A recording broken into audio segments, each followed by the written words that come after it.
Hey y'all! Just when I thought I was out, they drug me back in. I know I told you I was done with the R8, but I just can't leave this thing alone. I feel like that there's got to be more here. And this circuit design, when I look it up, it's very similar to some of the classic Muller designs.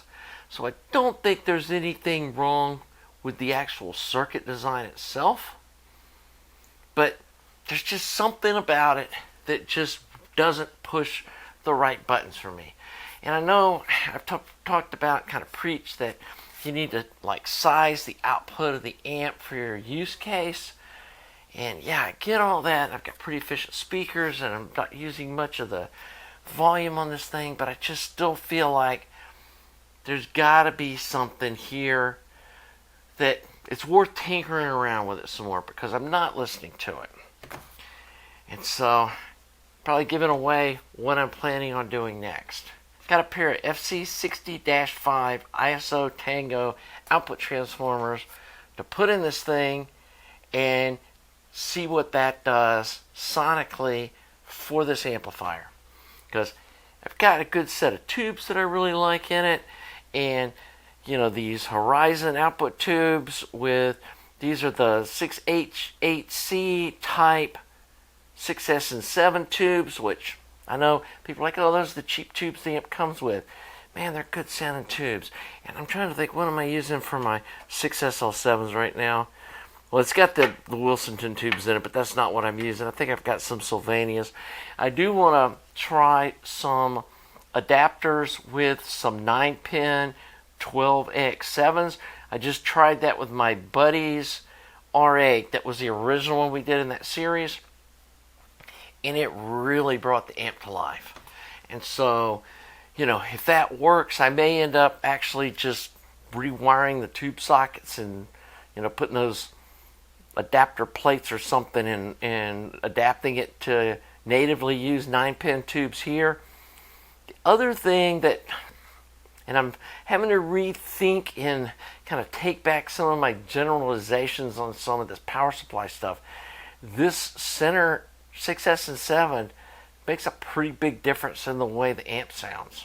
Especially when we were using the 12AX7 tubes, changing this for a PS Vane made a pretty big difference in the way it sounded.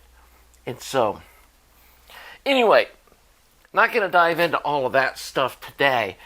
I'm going to show you these output transformers, and I think they're going to be a pretty much bolt-in kind of a deal. They're very similar in size. They're pretty heavy beasts, and I'm pretty sure these don't have gravel in them like the factory ones do. And I know people have done the Hashimoto upgrades, and on the stereo.net forum someone did the Hammond ones, those big black Hammond, you know, guys, and they were impressed with those. And I've got a pair of 100-watt EdCore push-pull output transformers, but I decided that doing that would be probably more work. And as you can see, these are very similar size to the transformers that are there. I'm not sure which orientation I'm going to put them in. I may do them like that way so I can move them a little bit away from the power transformer. But they've got the little turret on the bottom, so they'll be easy to wire into the amp. I'm also going to, I don't think I've told y'all, if you hadn't been watching my earlier videos, I hardwired this one to ultralinear mode. I hated having to switch it from triode to ultralinear. And something somebody pointed out, and this kind of makes sense. I've never liked the way a triode strapped KT88 tube sounds. And one of the things that happens when you triode strap the tube is it changes the internal capacitances of the tubes, and it makes them harder to drive. Sort of like a 300B tube is harder to drive than these pentodes are. because of the capacitance. And when you triode strap them, you're actually changing the capacitance because you're strapping the screen to the plate, and so the plate screen combo is closer to the grid, and so the capacitance is higher. And that all makes total sense when I think about it. And there's an old rule of thumb: you should drive a pentode with a triode, and you should drive a triode with a pentode.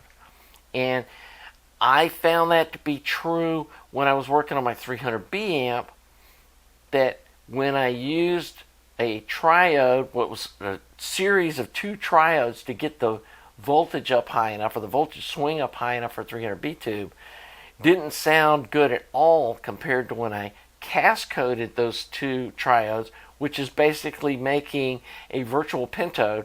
So we're using a pentode to drive the triode. And so that's something I may try in the future, is taking that 300B circuit with the cast-code and using it to drive some triode strap KT88s and see if that is the magic. But anyway, when you take a circuit that was designed to be run as an ultralinear and you put just a little switch to flip it to triode mode, there's more to it than that. And so at the very least, you need to be changing or removing the global negative feedback when you go to triode mode. And since that's just a whole nother can of worms, I'm not going to be doing that. I'm going to be wiring these things up as straight ultralinear pentodes with these transformers and documenting what I find. These things aren't cheap, but they're actually cheaper than what it costs to buy a new set of high-end tubes for one of these amps.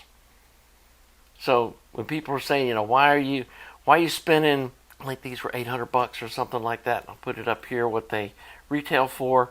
Then you need to add shipping to that. You can call George at Tubes USA. I'll put a link to his site below. And yeah, people spend way more than these transformers cost on tube rolling in these amps, and don't hesitate. And so I've been waiting to review those new 6SN7 and especially the 6SL7 Horizon tubes in this amp until I replace these output transformers and get this thing updated and transparent sounding. And then the other thing I wanted to add about this amp, it's like it does have that EL34 KT88 switch on the back, and people think that it's like changing the internal voltages, and it's not. It's not changing the plate voltage. And in my opinion, these KT88 tubes, like they're running at 460 volts on the plate, is what KT88s love.